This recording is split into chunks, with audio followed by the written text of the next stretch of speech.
Pour me présenter, je m'appelle Tiffaine Goss, je suis journaliste indépendante, donc journaliste pigiste. J'habite à Toulouse, en France. J'ai réalisé ce reportage sur l'esclavage pour cette info. Je me suis concentrée sur l'histoire de deux enfants, Yarg et Saïd, asservis depuis leur naissance.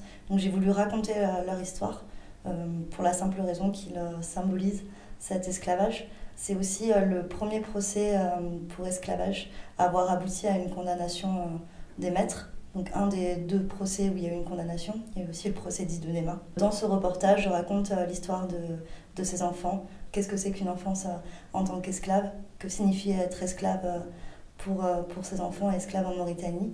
À travers eux, on prend conscience que l'esclavage traditionnel est une réalité, que ça existe toujours, que c'est pas seulement réservé aux livres poussiéreux d'histoire, que ce soit en Mauritanie ou ailleurs. Et puis on les suit, on les voit grandir à travers ce récit jusqu'à leur procès, jusqu'au verdict du procès qu'ils ont intenté contre leur maître après leur libération. L'esclavage en Mauritanie a été aboli en 1981, ce qui en fait un des derniers pays au monde à avoir aboli l'esclavage.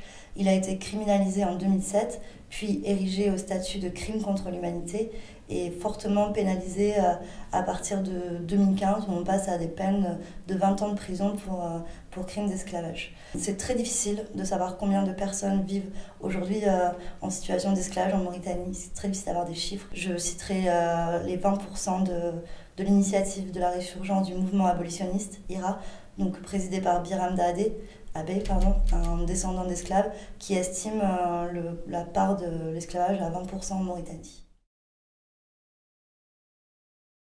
Donc je m'intéressais à l'esclavage en général et je voulais savoir où on en était dans le monde, faire un petit peu un état des lieux de l'esclavage dans le monde, parce que c'est des choses qui ne sont pas forcément visibles partout, donc il faut faire quelques recherches.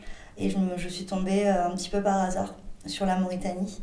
Avant de commencer à enquêter sur ce sujet, donc il y a un petit peu plus d'un an maintenant, j'avais très peu de notions sur ce qui se passait réellement en Mauritanie. Et quand j'ai voulu creuser le sujet, je me suis rendu compte qu'il y avait très peu de choses. Il y avait des chiffres donc, comme les 20% cités par l'initiative de la résurgence du mouvement abolitionniste. Mais au-delà de ça, voilà, c'était très dur d'avoir les informations. Il fallait creuser. À partir d'un certain stade, il n'y avait plus rien. Et surtout, il y avait très peu de témoignages d'esclaves ou de personnes en situation d'esclavage. On pouvait trouver des choses par des auteurs, des experts, mais pas vraiment la parole à ces esclaves. Donc voilà, c'est venu d'une vraie curiosité, d'une envie de comprendre ce qui se passait sur place. Donc je suis entrée en contact avec Biram Abe, le fondateur de l'IRA, le président, afin de savoir ce qui se passait dans son pays, quelle était la situation selon lui. Et de là, en parlant avec lui, je me suis rendu compte qu'il y avait une espèce de néant médiatique sur ce sujet et qu'il fallait absolument en parler. Durant mon enquête sur l'esclavage en Mauritanie, je me suis rendu compte que c'était en effet un sujet extrêmement tabou dans ce pays. Ça a été très compliqué pour moi, mais j'aimerais souligner que ça l'est d'autant plus pour les militants et les journalistes qui travaillent sur place. C'est vrai que la Mauritanie sort des lois qui criminalisent l'esclavage, mais dans les faits, les plaintes n'aboutissent jamais, presque jamais, à des condamnations pour pratiques esclavagistes. Les militants qui luttent contre l'esclavage, tels que IRA, je cite IRA parce que c'est les plus actifs sur le terrain, mais il y a aussi l'association des femmes chefs de famille, El Or ou encore SOS Esclaves. Les militants sont persécutés. Il y a un vrai souhait de la part des autorités de museler les militants qui luttent contre l'esclavage et les journalistes sur place ou d'autant plus étrangers qui enquêteraient sur ce sujet.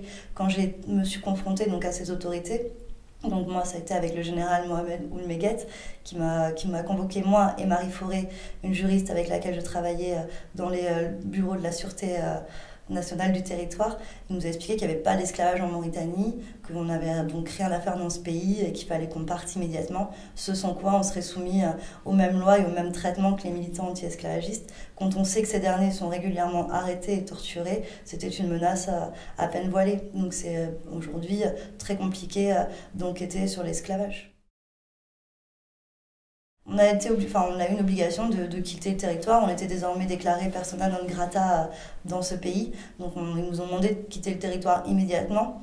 Après négociation, on a réussi à obtenir 4 jours de délai, le temps de faire nos valises, d'acheter des billets d'avion. Et voilà, mais ils nous ont dit de partir oui, immédiatement. Ils ne voulaient absolument pas qu'on reste en Mauritanie. Ils nous ont dit que toutes les personnes qu'on avait rencontrées étaient des acteurs et des menteurs, à l'instar des militants.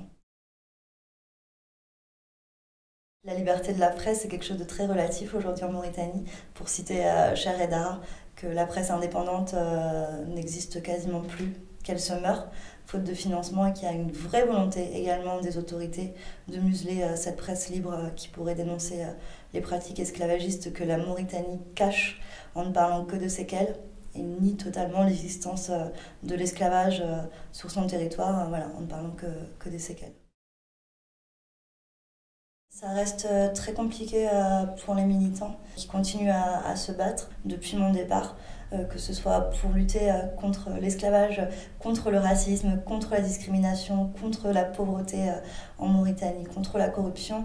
On sent vraiment, enfin je reste en contact avec les militants et des Mauritaniens aussi sur place, qui a une volonté qui est toujours là de se faire entendre, de faire écouter leur voix, d'obtenir justice. Ils occupent la rue, ils se font arrêter régulièrement, ils se font passer à tabac. Voilà, je reçois des images régulièrement sur mon WhatsApp de militants, de personnes voilà, ensanglantées, arrêtées, en pleurs, parce que c'est très brutal la répression en Mauritanie.